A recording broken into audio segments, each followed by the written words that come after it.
ये लोग पूरब की शुभकामनाएं।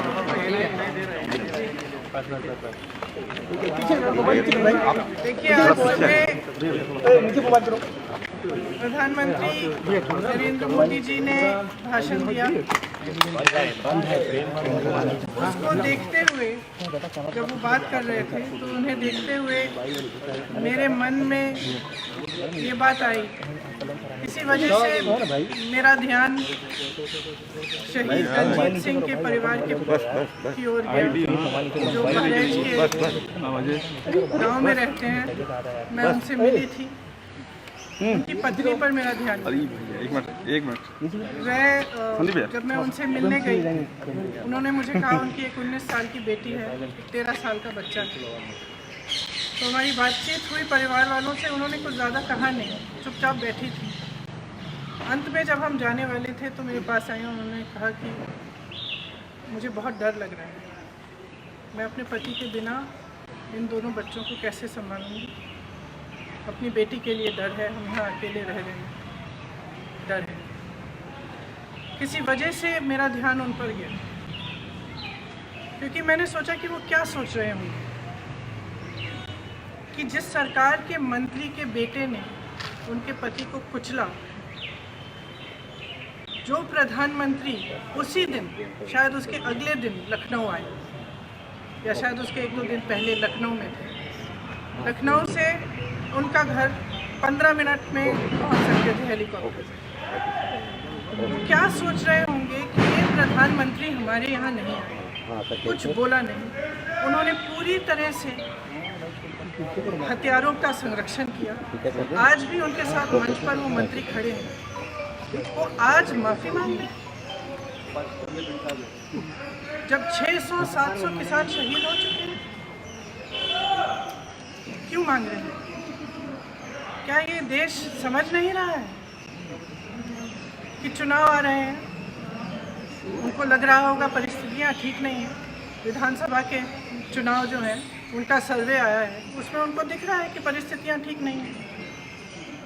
तो अब चुनाव से पहले वो माफ़ी मांगने आ गए हैं। तो देखिए, हमें समझना पड़ेगा, जो सरकार है उसके ही नेताओं ने किसानों को क्या क्या नहीं बोला। आंदोलनजीवी, गुंडे, आतंकवादी, देशद्रोही, ये सब किसने कहा? जब ये सब कह रहे थे तो क्या हुआ? प्रधानमंत्री जी चुप क्यों थे? बल्कि उन्होंने आंदोलनजीवी शब्द बोला। जब किसानों की हत्या हो रही थी, जब किसानों को मारा जा रहा था, जब लाठियां बरसाई जा रही थी, जब उनको गिरफ्तार किया जा रहा था, तो कौन कर रहा था? आपकी ही तो सरकार कर रही थी। आज आप आकर कह रहे हैं कि ये कानून आप रिपील करेंगे, तो हम कैसे भरोसा करें? हम आपकी नीयत पे कैसे भरोसा करें? सब स्पष्ट है, सामने है देश के। मुझे खुशी इस बात की है कि ये सरकार समझ गई है कि इस देश में किसान से बड़ा कोई नहीं। इस देश में अगर एक सरकार किसान को कुचलने की कोशिश करती है और किसान खड़ा हो जाता है, तो उस सरकार को अंत में झुकना ही पड़ेगा। ये सरकार समझ गई। इस बात पर मुझे खुशी है। और मैं कहना चाहती हूँ कि जो किसान शहीद हुए इस पूरे आंदोलन में, कई किसानों के परिवारों से मैं पिछले पूरे साल में मिल रही हूँ, मैं मिली हूँ, मैं उनका दुख समझती हूँ। और हम सबको सबसे पहले उन्हें श्रद्धांजलि देनी चाहिए। अगर सरकार सचमुच सीरियस है तो उनके लिए जो कार्रवाई होनी चाहिए, खासतौर से जो लखीमपुर खीरी में हुआ, उस पर जो कार्रवाई सही ढंग से होनी चाहिए वो करनी चाहिए। मंत्री का बर्खास्त करना चाहिए। और इस पूरे देश में जो किसानों की आवाज़ उठी है, हम सबको उनके साथ हमेशा के लिए खड़ा रहना चाहिए। किसान की बहुत समस्याएं हैं। आज हर तरफ से मजबूर है, हर तरफ से वो कर्ज में डूबा हुआ है। मैं ललितपुर गई, ललितपुर में भी आपने देखा कि खाद की लाइन में खड़े खड़े उनकी मृत्यु हो गई। कुछ किसानों ने आत्महत्या की। तो किसानों की जो समस्या है, जिसके लिए किसान आंदोलन कर रहे हैं, उसको ठीक तरह से समझना, उनकी समस्याओं को ठीक तरह से सुलझाने का कर्तव्य हम सबका है।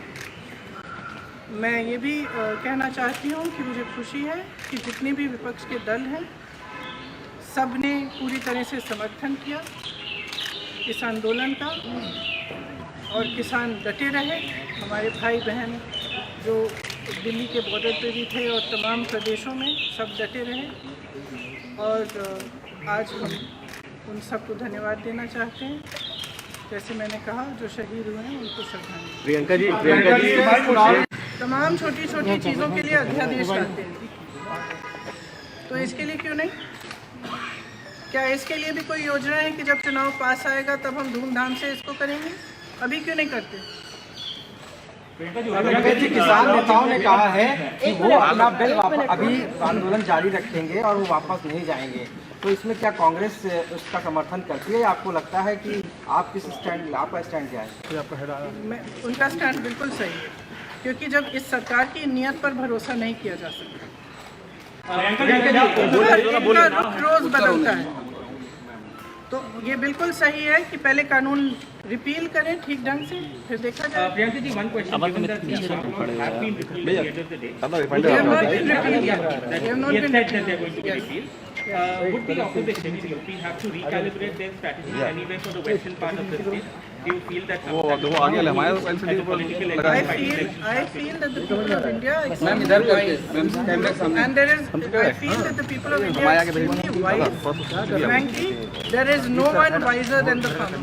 He knows what is good for him. He knows who stands up for him, and he has seen what this government has done, not just with the farm laws, but progressively over the last 7 years, to weaken him and to ensure that agriculture is handed over to certain large industrialists, which will not ensure the safety and security of the farmer. Priyanka ji ये बताइए कि उत्तर प्रदेश के साथ साथ उत्तर प्रदेश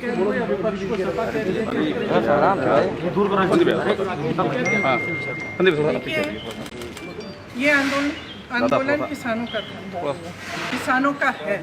अपने हक की लड़ाई किसान लड़े, शहीद किसान हुए। तो मुझे नहीं लगता कि किसी भी राजनीतिक पार्टी को इसका श्रेय लेने की कोशिश भी करनी चाहिए, वो उचित नहीं है। किसानों का ये आंदोलन है, हम सब किसानों का समर्थन हम सब ने किया, हम सब उनके साथ डटे रहे, हम सब उनके साथ खड़े रहे। लेकिन जिसका आंदोलन है, जिसने किया है, उसी का। प्रियंका जी उत्तर प्रदेश और पंजाब दोनों के चुनाव है, एक एक करके ले लीजिए प्लीज सवाल, ऐसे नहीं आ पाएगा। आप बोलिए। मैं कह रहा प्रियंका जी कि उत्तर प्रदेश नीचे करो यार, भैया देखो भैया, ट्राइपॉड नीचे करो मेरा भाई, तुम कहाँ है यार? कहा था पहले नीचे रहो यार। दादा आप भाई, अरे यार हम जो आज हुआ है, पूरी तरह से इसमें देख रहे हैं, वो हमारे पीछे और अहंकार की हार।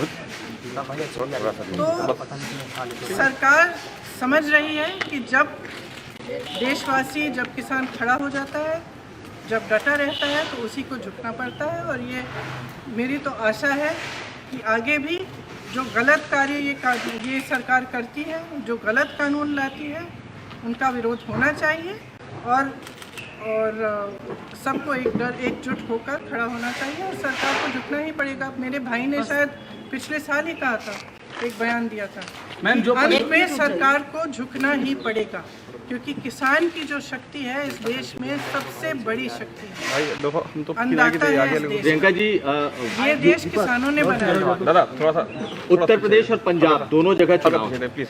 पंजाब पर क्या अभी भी जब वो अपने एक तरह से जो उन्होंने गलत किया है उसको पहचान रहे हैं, इसीलिए वो आज भाषण दिया उन्होंने, लेकिन अभी भी ये एक फ़र्क बनाना चाहते हैं कि ये किसान जो आंदोलन कर रहे हैं ये अलग हैं और बाकी देश के किसान अलग हैं। ये बात बिल्कुल गलत है। पूरा देश का किसान एक है। आज देश में एक भी किसान नहीं है जो प्रताड़ित नहीं है। एक भी किसान नहीं है जिसकी बड़ी बड़ी समस्याएं नहीं है, जो कर्ज में नहीं डूब रहा है हो या किसी और वजह से दिक्कत उसको नहीं आ रही हो। आपने देखा पेट्रोल और डीजल के दाम क्या है, डीजल के दाम का सबसे बड़ा प्रभाव किस पर होता है? खाद मिल नहीं रही है, खाद की लाइन में लोग गुजर रहे हैं। देखिए, जनता में बहुत विवेक है, जनता सब कुछ समझ रही है। Priyanka ji, several farmers have lost their lives और due to इतना this समय protest. क्यों इंतजार किया? इतना समय क्यों इंतजार किया? आप आज तक तो आप कुछ नहीं बोले, एक बार आप बॉर्डर पे नहीं गए, एक बार किसानों से मिलने नहीं गए, एक बार बातचीत नहीं की।